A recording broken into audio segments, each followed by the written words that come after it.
Are you in a minority struggling with mental or emotional health issues? This month, we're going to be talking all about minority mental health for the month of July. But first, my name is Dr. Erica Steele. I'm a holistic doctor in family practice. I hold 6 degrees in my field, and they're all in the natural healthcare space. So let's jump into some mindfulness techniques. So, what is mindfulness? Let's start there. So, mindfulness is a practice of self awareness, being fully present in the moment to what's going on. So oftentimes in our society, we are busy disassociating, which what that means is we're just checking out, tuning out. We're not focused on being in the present moment. And that's actually a trauma response. A lot of times in the minority communities, we deal with trauma, we deal with mental as well as emotional ailments that are affecting us. And a lot of times we're not even aware that these things are affecting us. So mindfulness is really a gateway to be able to allow us to be fully present. So let's try to do a practice right now.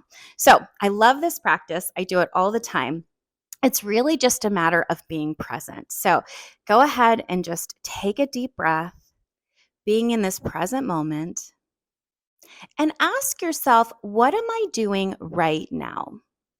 So right now, I'm sitting down in a chair, my feet are on the floor, I'm speaking to you, I'm breathing, etc. So you're going to just go through a list of things that you're doing in the present moment. And what that does is it actually slows you down, and it also helps to re-regulate your nervous system. So if you're not aware, your nervous system regulates your fight or flight. And so if you've had trauma or stressful events, a lot of times you're going to be in a fight or flight state all of the time. And so by re-regulating your nervous system, especially through your breath, doing deep belly breathing with your mindfulness practice can help to re-regulate your nervous system and help you to be more present.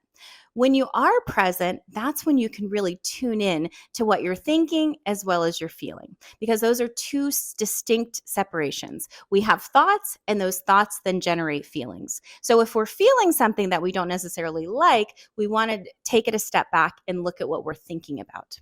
And mindfulness is a great tool for us to be able to do that. Some other mindfulness practices that I recommend are journaling. Journaling accesses the subconscious mind just simply by writing. Now, you can also type on a computer, but it's much better if you get a pen and a piece of paper and journal every single day. So you want to journal your thoughts as well as your feelings, and to help you to be more self-aware and present in the moment.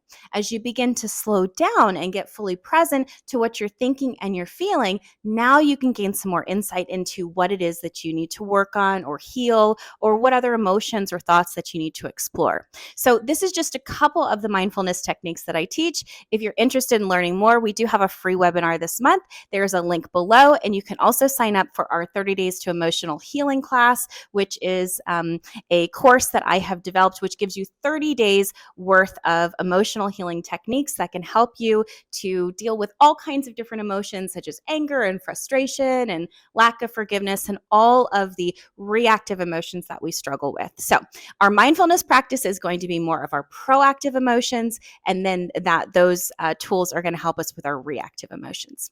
So if you like the content, please like, subscribe, and follow for more.